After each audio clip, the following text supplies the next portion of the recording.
A teacher's scoff almost destroyed a child's confidence, but reality arrived sporting a NASA identification. Have you experienced one of those moments that lingers in the atmosphere like an unpleasant odor? Something uttered that immediately changes the mood of an entire space? That's precisely what occurred at Prescott Elementary, right there in Ms. Worthington's third-grade classroom in Chandler, Arizona.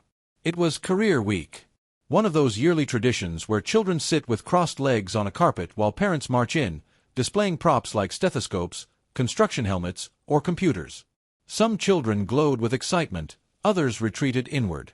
But everyone anticipated it. It disrupted the routine of vocabulary quizzes and multiplication tables. 8-year-old Jalen Brooks was practically vibrating in his spot that morning. Petite for his age, yet intelligent as could be, he possessed this enthusiastic manner of speaking, as if each word held significance. And today, each word truly did. His father was expected to arrive later that afternoon.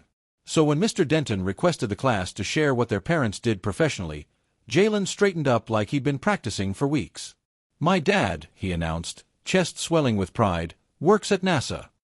There was silence. Not the type where people are puzzled. The type where they question your honesty. One child snickered. Another murmured, "Sure he does." But it was the teacher's response that stung most deeply. Mr. Charles Denton, early 40s, receding hairline, khakis, and a pressed polo shirt, chuckled. It wasn't hearty laughter. It was that quiet, dismissive type. The type that makes you feel tinier than you already are. "NASA, really?" he asked, lifting his eyebrows like Jalen just declared his father constructed spaceships in their yard. "That's quite the fantasy, Jalen. Perhaps next time we should aim for something more believable." Several kids snickered. One girl actually echoed it quietly. "More believable." As if it was a private joke they all shared now. Jalen remained silent. He simply gazed down at the carpet, his sneakers tapping against each other. His hands, which had been expressive just seconds earlier, now formed small fists in his lap. Mr. Denton continued. He didn't pause to observe how Jalen's shoulders dropped or how silent he suddenly became. But someone did notice. Mylan Gwen, who sat beside Jalen, leaned over and whispered, "I believe you." He didn't respond, just gave a slight nod.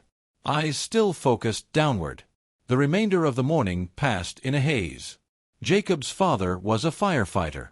Chloe's mother owned a bakery.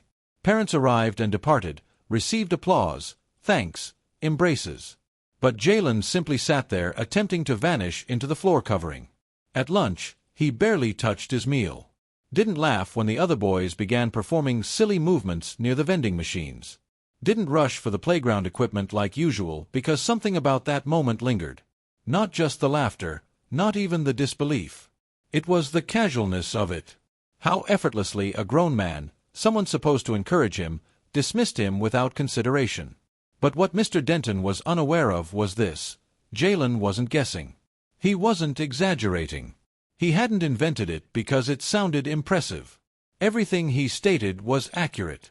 His father was an aerospace engineer. He'd been working on a Mars communication relay project for the previous year. He wore a NASA identification every single day. And beyond that, he was proud of it. So was Jalen. But in that instant, none of it mattered. Because to the person standing at the classroom's front, the concept of that kind of man being his father simply didn't seem plausible. But the day wasn't finished yet. And someone was about to enter that classroom and transform everything. 3 days prior to Career Week, Jalen was in the garage with his father, assisting in clearing out containers of old cables and wires. Well, mainly just observing. He sat on an upturned milk crate with a juice box in one hand and a question prepared every couple of minutes. Wait, so the rover must wait how long to transmit a message back to Earth? Dr. Kelvin Brooks didn't even glance up from the tangle of wiring in his grasp. Depending on where Mars is positioned in orbit, anywhere from 5 to 20 minutes. Jalen's eyes expanded. So it's like texting someone with terrible reception. Kelvin laughed. Exactly like that. Space has awful Wi-Fi. That was Jalen's preferred kind of time. The uncomplicated kind. No grand speeches, no complex lessons. Just small moments with his father where science became amusing and difficult concepts made sense because someone was willing to explain them. Dr. Brooks was the type of man who could make a room stop just by entering. But at home, he was gentle-spoken. His hands were always either typing, holding a tool, or resting on Jalen's shoulders. His work was demanding: circuits, systems, calculations. But when it came to his son, he made sure to simplify it all so even a third grader could feel intelligent. At bedtime that same night, Jalen brought one of the NASA folders from his father's desk into his room. He placed it on the bed like it was treasure. "Can I show them this at school?" he asked. Kelvin examined the folder. "I don't think I'm permitted to bring classified material into show and tell, buddy." "Not even one small page." Kelvin sat down next to him. "You don't need the folder. All you need is your voice. Simply tell them what I do and tell them you're proud." Jalen hesitated. "What if they don't believe me?" Kelvin leaned back on one elbow. "Then that's their issue, not yours." "But what if they laugh?" Kelvin paused. He wasn't one for sugarcoating. He understood what the world could be like, especially for boys who looked like his son. "If they laugh," he said, "you keep your head up. And remember that the truth doesn't need permission. It just needs to be spoken." Jalen nodded slowly. He didn't completely understand it, but he trusted it. That night he wrote down everything he wanted to say during Career Week. He scribbled words like orbit, spacecraft, and Mars relay in bubble letters. Drew a picture of his father holding Earth in one hand and a satellite in the other. He couldn't wait to tell his class. Couldn't wait to finally show them who his father really was. He even practiced it in front of the bathroom mirror that morning, gesturing like his father did when he explained how things worked. Even threw in a joke about space Wi-Fi. But none of that mattered after Mr. Denton laughed. And at lunch that day, back at school, Jalen didn't tell anyone what he had prepared. He tore up the picture before recess, crumpled it, and stuffed it into the bottom of his backpack. It's remarkable how excitement can collapse into shame in less than a second. One moment you're on top of the world, and the next you're counting the minutes until you can go home and forget any of it occurred. Kelvin didn't know any of this yet. He had been in consecutive meetings all morning, preparing a slideshow he planned to show the class. Something entertaining, kid-friendly. There were cartoon rockets and pictures of Mars. But his favorite slide was the final one. It was a photograph of him and Jalen at the NASA Jet Propulsion Lab, both wearing matching badges and smiling broadly. But back at Prescott Elementary, Jalen wasn't smiling anymore. Because sometimes all it takes is one remark from the wrong person to make a child start questioning everything. The rest of the day crawled by. After lunch, Mr. Denton tried to slip back into his usual routine, as if nothing uncomfortable had happened earlier. He went through spelling words, reviewed math problems. But occasionally, he glanced at Jalen, and Jalen never looked back. Jalen wasn't sulking. He wasn't crying. He just went quiet in a way that didn't belong to someone his age, like something in him had switched off for the day. Mela noticed. So did a few other kids, but nobody said anything. Maybe they didn't know how. Career presentations were scheduled for the final hour of the day. So as 1:30 approached, Mr. Denton started arranging the desks in rows, moving the whiteboard easel to the front. The parents would wait outside the classroom and be invited in one by one. Jalen watched the clock more than he watched the presentations. First came Chloe's mother, who brought cupcakes and distributed small cookie-shaped business cards from her bakery. Then Thomas's uncle, a mechanic, showed up with a tire pressure gauge and passed it around the room like it was treasure. Kids applauded, laughed, asked questions. And all Jalen could do was sit in his seat, palms sweaty, knees bouncing, hoping, begging, praying that his father didn't get stuck in traffic, or forget, or cancel. Because if Mr. Denton saw him walk in wearing an actual NASA badge, maybe he'd finally understand. But underneath all that hope was doubt. That ugly kind that doesn't ask questions, it just whispers things that hurt. What if he doesn't show up? What if Mr. Denton was right? What if my dad's not who I think he is? Jalen shook his head like he could dislodge the thoughts. Meanwhile, Mr. Denton stood near the door, clipboard in hand, occasionally stepping out to wave in the next parent. He was in his element again, smiling, leading, making safe little jokes. But something about him had shifted. When he called on other kids, he glanced at Jalen once or twice. His jaw worked like he had something he wanted to say, but the words kept catching somewhere behind his teeth. Maybe he knew he had crossed a line. Maybe it hit him when he saw how flat Jalen went after that comment. But he didn't apologize, not then. Instead, he just kept the show moving. 15 minutes left.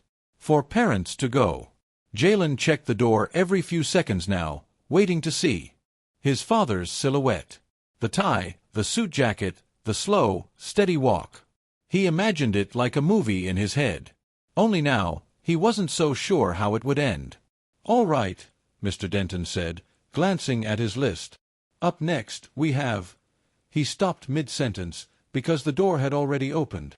And there he was. Dr. Kelvin Brooks stepped into the room in a navy blue blazer, white shirt, slacks, and that familiar NASA badge clipped just below his breast pocket. His hair was trimmed close, peppered at the temples. His eyes scanned the room once, then landed on his son. Jalen sat up so fast his chair made a noise against the tile. His mouth opened, but no sound came out. Kelvin gave a slight nod. No big smiles yet. Just a calm, steady presence. "Hello," he said, loud enough for everyone to hear. "I'm Dr. Brooks. I design spacecraft." And just like that, the room froze, not with laughter, not with confusion, with realization. But one person in that room wasn't ready to process what just happened. And he was standing at the front, holding a clipboard he suddenly didn't want anymore. When Kelvin walked in, the room didn't explode into applause or gasps. No one said a word. That silence, though, it was loud. He didn't need to bring props or flashy visuals. Just his voice, his presence, his badge, the fact that he existed in a space where most of those kids and definitely Mr. Denton didn't expect him to be. Mr. Denton blinked, lips parting slightly like he was about to speak, but couldn't land on how. Jalen was still staring, eyes wide, like he couldn't believe what he was seeing.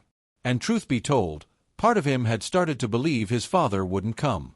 Not because he thought his father didn't care, but because when somebody important doubts you, it messes with your head, especially when you're a kid. But Kelvin had shown up. Not just on time, he'd been early, waiting just outside the door. He had heard every word from the hallway. He walked to the front of the classroom slowly, like he wasn't in a rush to prove anything. He looked over at Mr. Denton and gave him a polite nod, cool and measured, then he turned to the class. "So," he said, "you guys learning about jobs today?" One kid raised his hand and asked, "Do you fly rockets?" Kelvin chuckled. "Not quite. I help build the systems that allow rockets to talk to us after they leave Earth. Think of it like this: spacecraft need phones, and we build the phones." Another hand shot up. "Like space iPhones?" Kelvin grinned. "Sure, but with really bad reception." That got a laugh. Even Jalen smiled. Kelvin clicked a button on the screen and showed a photo of the Mars Relay Project, a series of satellites in deep orbit. Another photo showed him in front of a large control panel. "What you're looking at," he explained, "is part of how we stay connected to robots on another planet. We make sure they can call home." One by one, the kids leaned in. All except Mr. Denton, who stood off to the side, quiet for once. His eyes darted from the screen to Kelvin and then to Jalen, who now sat taller than he had all day. Kelvin didn't make it personal. He didn't say anything about what happened earlier. He didn't need to. His presence alone had already said more than enough.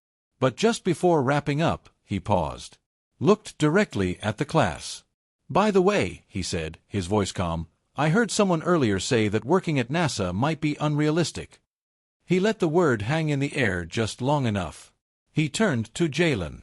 "Well," he continued, "I guess some people have a different definition of realistic." And then finally, he smiled. Jalen beamed. For the first time all day, his fists unclenched. He looked around and noticed the shift. The smirks from earlier were gone. Now there were wide eyes, nods, maybe even a few sparks of admiration. Even Mela whispered, "Told you so." Mr. Denton cleared his throat. "Thank you, Dr. Brooks. That was informative." Kelvin gave a short nod, then glanced at the clock. "I've got to head back. Mars doesn't like to be kept waiting." A couple of kids laughed again.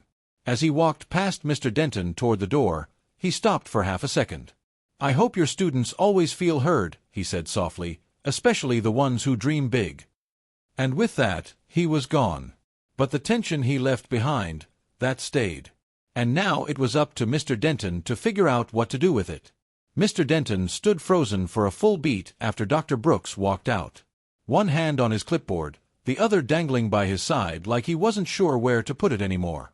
He turned back to the class, but the usual control he had over the room was gone. The kids weren't looking at him. They were looking at Jalen. And Jalen, he was glowing. Not in a loud or smug way. Just sitting quietly, shoulders relaxed, chin up, like someone who had finally been seen the way he deserved to be. "All right," Mr. Denton said, voice a little thinner than before. "Let's thank Dr. Brooks for coming." A few. And most important of all, he had told the truth even when no one believed him.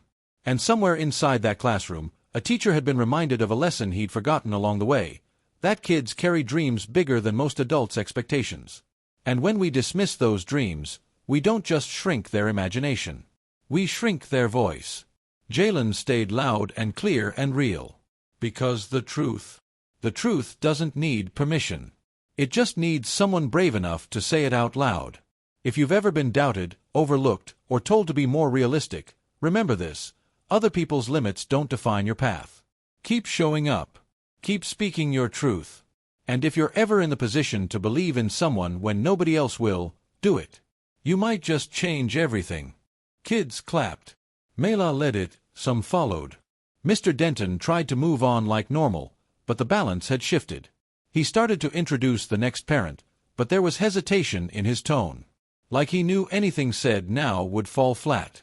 No one was paying attention to tire gauges or bakery cupcakes anymore. Everyone had just seen a man walk in who shattered every assumption that had been hanging in that classroom all year. After the final presentation, Mr. Denton dismissed the kids for packing up. Backpacks zipped, chairs scraped against the tile. The usual end-of-day noise filled the room, but Jalen didn't move. He just sat there at his desk, hands folded neatly, waiting. When most of the kids had filed out and the noise in the hallway began to swell, Mr. Denton walked over. He stood beside Jalen's desk, shifting his weight between his feet. "Hey," he started, almost too casual. "Your dad seems like a pretty smart guy." Jalen looked up slowly. "He is." Mr. Denton nodded. "I can see that. I wanted to say, I may have jumped the gun earlier." Jalen didn't respond. Mr. Denton cleared his throat. "What I meant to say was, sometimes teachers, people, make mistakes. We don't always realize when something we say comes out wrong." Jalen stared at him for a second, then said, "But you laughed." That landed. Mr. Denton's face tightened. "Yeah," he admitted, "I did. And I'm sorry for that. It wasn't right. I should have listened." Jalen still didn't nod. He didn't try to make it easier for him. Mr. Denton finally said, "I hope you'll give me a chance to do better." Jalen stood up slowly, slung his backpack over one shoulder, and walked toward the door. Just before he left, he looked over his shoulder and said, "It wasn't your imagination. That's really my dad." And then he walked out. Mr. Denton stood there, one hand still on the empty desk, the other now shoved in his pocket. The hallway noise faded. The classroom emptied. But the weight of what happened lingered. Not just in the space, but in Mr. Denton's face, in the air, in the feeling that something had cracked open. It wasn't about being wrong. It was about what that moment could have done to a kid's belief in himself, in his family, in his own voice. And now, Mr. Denton couldn't stop hearing the echo of what he'd said. Maybe next time we aim for something more realistic. It wasn't just a comment. It was a boundary he had tried to place on a child's imagination. And it had backfired. But not every apology gets spoken out loud. And not every lesson comes with an audience. That evening, the Arizona sun was starting to dip below the rooftops, painting the sky orange and pink. Jalen sat at the kitchen table with a bowl of cereal, dinner by choice. Kelvin leaned against the counter, sipping from a chipped mug that read Space Nerd in faded blue letters. Neither of them said much at first. It wasn't awkward, just quiet. Then Jalen looked up. "Did you hear him?" Kelvin raised an eyebrow. "Your teacher?" Jalen nodded. "When I said you worked at NASA, he laughed. Like it was a joke." Kelvin didn't answer right away. He set the mug down, walked over, and sat across from his son. "Yeah," he said finally, "I heard." Jalen frowned. "Why do people do that?" Kelvin's voice was low. "Because sometimes they see the world in a small box. And when something doesn't fit inside it, they laugh. It's not always hate. Sometimes it's just ignorance. But either way, it's not your job to shrink for them." Jalen stirred his cereal slowly. "I didn't feel smart anymore." Kelvin leaned in, serious now. "Don't let someone else's doubt erase your truth. You know who you are. You know who I am. That's what matters." Jalen nodded just a little. "And you did good today," Kelvin added. "You told the truth. You held your ground. That's brave." Jalen gave a small smile. The next morning at school, something was different. Kids who had laughed the day before suddenly wanted to sit next to him. One even asked if his dad had ever met an astronaut. Another asked if Jalen could bring one of his father's space tools to class. He didn't brag, didn't puff up, just answered simply and kept it moving. Mela walked beside him at recess and said, "They believe you now." Jalen shrugged. "They didn't have to." Mela grinned. "Still nice, though." In the staff lounge, Mr. Denton sat alone for a while before dropping a note into Jalen's cubby. Not typed, not formal, just a folded-up sheet of paper. Jalen found it after lunch. It read, "Jalen, I was wrong. You shouldn't have had to prove anything to us. Keep dreaming big. Mr. Denton." Jalen didn't smile. Didn't read it twice. He folded it back up, slipped it into his backpack, and zipped it quietly. He hadn't needed the apology. But maybe someone else needed to write it. That afternoon, as the final bell rang, Jalen walked out with his head high, not because of what the class thought now, but because of what never changed. His father had shown up. He was an engineer.